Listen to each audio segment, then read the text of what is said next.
Verset 1. Verset 1 à 33 second discours contre l'alliance égyptienne. Ce discours appartient à une époque un peu plus avancée que le précédent.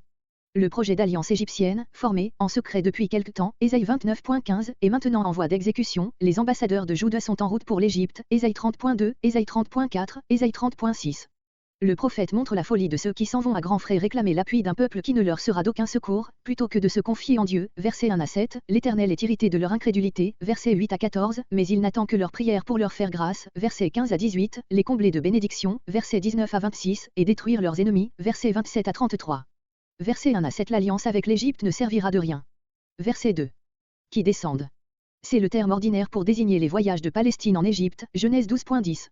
Ma bouche, le prophète, organe de la volonté de l'Éternel, Jérémie 15.19. Verset 3. L'alliance de l'Égypte sera désastreuse, elle ne fera qu'exciter contre Juda ses ennemis, les Assyriens, comparé 2 Rois 17.4 et le discours de l'Assyrien Rabsaké, désignant l'Égypte comme un roseau cassé qui perce la main qui s'y appuie. Voir verset 7 et Ésaïe 31.13. Verset 4. Ces princes, ces envoyés. Le prophète passe brusquement de la deuxième à la troisième personne. Les princes désignent selon nous les grands de Juda, qui ont été envoyés en Égypte pour négocier une alliance et non les grands de l'Égypte comme on l'entend quelquefois. Le prophète voit ses ambassadeurs arrivant à Tsoan, puis à Hanès, 2 villes importantes de l'Égypte, résidence des 2 dynasties indigènes qui avaient immédiatement précédé la domination éthiopienne, alors établie dans ce pays.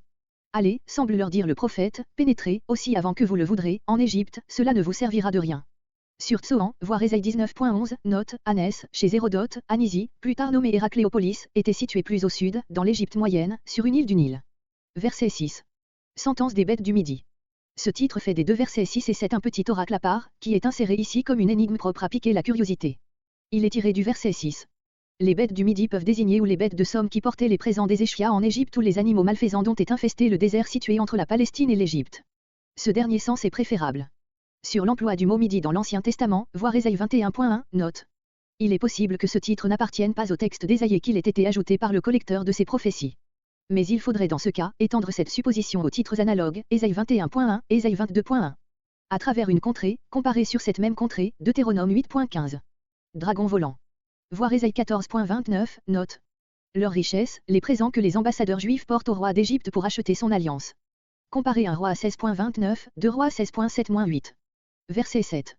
Grand bruit pour rien, littéralement, vanterie, peut rester assis. Les Égyptiens font étalage de leur puissance, mais quand le danger sera là, ils ne seront d'aucun secours à Juda.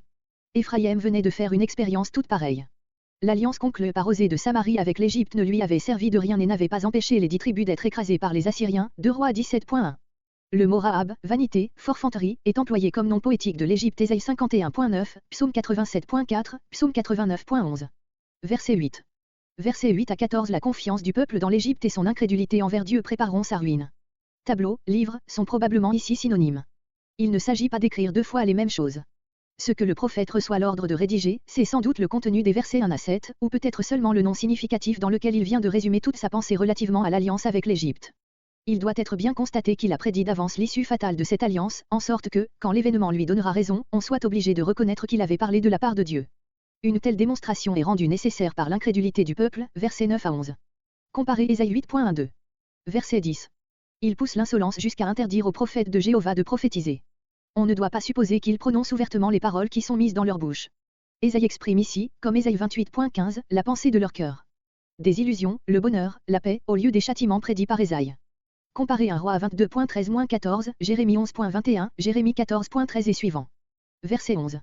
Le Saint d'Israël, le nom de Dieu employé de préférence par Ésaïe lui-même, voir Ésaïe 1.4, note. Ils sont fatigués de l'entendre prononcer, et ils ne veulent plus voir la grande et redoutable image que ce nom évoque devant leur conscience. Comparez Ésaïe 33.14. Verset 12. Cette parole, les avertissements du prophète, verset 1 et suivant. La violence. Les préparatifs militaires, ou peut-être les mesures nécessaires pour obtenir du peuple les sommes destinées à payer le secours de l'Égypte. L'artifice, cette politique contraire à la volonté de Dieu, Ésaïe 28.15, note. Verset 13. Le péché qu'ils commettent en s'alliant avec les païens, est comparé à une lézarde qui entraîne la chute de toute une muraille. Sens, cette alliance aura des conséquences désastreuses pour l'existence du peuple. Verset 14. Image de la destruction de l'État juif et de la dispersion de la nation par l'exil. Verset 15.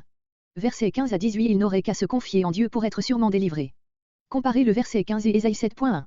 Verset 16. Ils n'ont pas confiance en Jéhovah, ils se fient à leur cavalerie, Ésaïe 2.7, et à celle des Égyptiens, Ésaïe 31.1. Mais leurs chevaux, au lieu de les aider à vaincre, ne leur serviront qu'à fuir. Verset 17. Reproduction des menaces de la loi, Lévitique 26.36, Deutéronome 28.25, Deutéronome 32.30. Un pin. Le peuple est comparé à une forêt de pins dont il ne demeure plus qu'un arbre isolé au sommet de la montagne. C'est une des idées familières à Ésaïe, que le peuple doit être réduit à un reste qui sera seul sauvé, Ésaïe 6.11-13. Verset 18. C'est pourquoi l'Éternel attend. Dieu ne pourra faire grâce qu'après que le peuple aura été purifié par la destruction de la masse endurcie et réduit au reste, verset 17. Un Dieu juste, qui, par conséquent, ne pourra faire prévaloir la miséricorde qu'après qu'il aura opéré la purification par le jugement. Tout ce qui, peut tout, mais eux seulement. Verset 19. Verset 19 à 26. Le Seigneur bénira et glorifiera son peuple après l'avoir affligé. Comparez le verset 19 et Ésaïe 65.23-24. Verset 20. Le Seigneur vous donnera. Jérusalem sera sans doute assiégée, Ésaïe 29.4, mais elle ne périra pas. Le pain et l'eau sont l'emblème du secours que Dieu leur accordera. Ceux qui t'enseignent, les prophètes, dont on se moque à cette heure, Ésaïe 28.10, Ésaïe 28.14, Ésaïe 28.22, à qui l'on impose silence, Ésaïe 30.10, et qui sont obligés de se cacher, Jérémie 36.26, on les écoutera alors. Verset 21. Derrière toi. C'est l'image touchante d'un berger qui chemine derrière le troupeau et veille sur sa marche. Comparez le verset 11. Vous souillerez, vous les traiterez comme des objets profanes et odieux, en ne tenant aucun compte de leur prix matériel. Il s'agit d'idoles de bois ou de métal vulgaire qui étaient revêtus d'argent ou d'or. Comparez Ésaïe 2.18, Ésaïe 2.20, Ésaïe 31.7. Verset 23. La pluie sur la semence, la pluie de la première saison, qui tombe en octobre et novembre sur la terre fraîchement ensemencée, Joël 2.23. Verset 24. Un fourrage. Le mot hébreu désigne un composé de grains, de fèves et d'herbes hachées. Cette nourriture, particulièrement succulente, dénote une abondance extraordinaire. Verset 25. Les montagnes de la Palestine sont en général nues et sans eau, les vallées seules sont fertiles et boisées, mais le pays sera alors tout entier cultivé. Au jour de la grande tuerie, au jour du jugement des ennemis d'Israël, versets 31, 33, Ésaïe 31.8, comparez Ésaïe 34.2, Ésaïe 34.6, Joël 3.13-14. Les tours, emblèmes des puissances païennes, qui crouleront en ce jour-là, Ésaïe 25.12, Ésaïe 26.5, comparez le rocher d'Assur, Ésaïe 31.9. Verset 26. Le prophète a en vue cette époque de paix et de prospérité qui doit clore l'histoire terrestre de l'humanité et dans laquelle la nature même, affranchie de la souffrance, sera élevée à un degré supérieur de vie et de félicité. Comparez Ésaïe 11.6-9, chapitre 65. Pareil à la lumière de 7 jours, son éclat sera tel que si la lumière d'une semaine entière était concentrée sur un seul jour. Verset 27. Verset 27 à 33. La main de Dieu frappera les Assyriens et opérera la délivrance de Juda.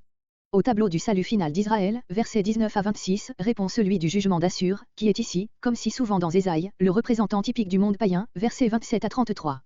Le nom de l'Éternel, en tant qu'il se manifeste, ce qu'on connaît de lui. Ce nom est donc une puissance, un être personnel, Exode 23.21. Vient de loin, comme un orage formé aux extrémités de l'horizon et qui embrase l'atmosphère.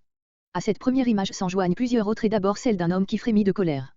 Comparez Ésaïe 13.9. Verset 28. Nouvelle image, celle d'un torrent qui monte jusqu'au cou, elle se retrouve Ésaïe 8.8. Pour vanner. Quatrième image, celle d'un van. On vanne ordinairement le grain pour en séparer la balle et garder le froment, ici tout n'est que balle et le résultat du vannage est la complète dispersion des ennemis, comparez Ésaïe 29.5. Cinquième image, celle d'un frein qui les dompte comme on dompte un animal sauvage, comparez Ésaïe 37.29. L'emploi de cette image est paradoxal, comme celui de la précédente, on met un frein à l'animal pour le faire marcher droit, ici, les païens le reçoivent pour être conduits à leur perte. Verset 29. Israël, témoin du jugement d'Assur, entonnera les cantiques d'action de grâce qui se chantent aux grandes fêtes, Matthieu 26.30. Dans la nuit où l'on célèbre la fête. Ces expressions se rapportent spécialement à la fête de Pâques, qu'on inaugurait en mangeant l'agneau dans la nuit du 14 au 15 Nisan. Ils chanteront le cantique de la Pâque, parce qu'ils seront délivrés alors par l'ange exterminateur qui frappera les Assyriens comme il avait frappé l'Égypte, Exode 12, ainsi ils triompheront dans Jérusalem quand le Seigneur châtiera leurs ennemis, Ésaïe 37.36. Celui qui monte au son de la flûte. C'est ce qui se passait dans les jours qui suivaient la Pâque, par exemple lorsqu'on se rendait au temple en procession pour y apporter les prémices. Comparez Psaume 42.5. Le rocher d'Israël. Dieu est désigné ici sous ce nom de rocher, voire Ésaïe 17.10, parce que son peuple seul demeure, tandis que tout le reste croule autour de lui. Verset 30. La voix de l'Éternel est le tonnerre, Ésaïe 29.6, Psaume 29. Son bras qui s'abaisse, pour frapper, verset 31. Comparez Ésaïe 11.15. La grêle, littéralement les pierres de grêle, les grêlons. Le prophète revient à l'image de l'orage, verset 27, tonnerre, éclair, averse, grêle. On connaît, en Orient, des grêles qui renversant les maisons et anéantissent une localité. Comparez Josué 10.11. Verset 31. Il, l'Éternel. Verset 32. Chacun des coups qui tomberont sur Assur sera salué avec joie par Israël, verset 29.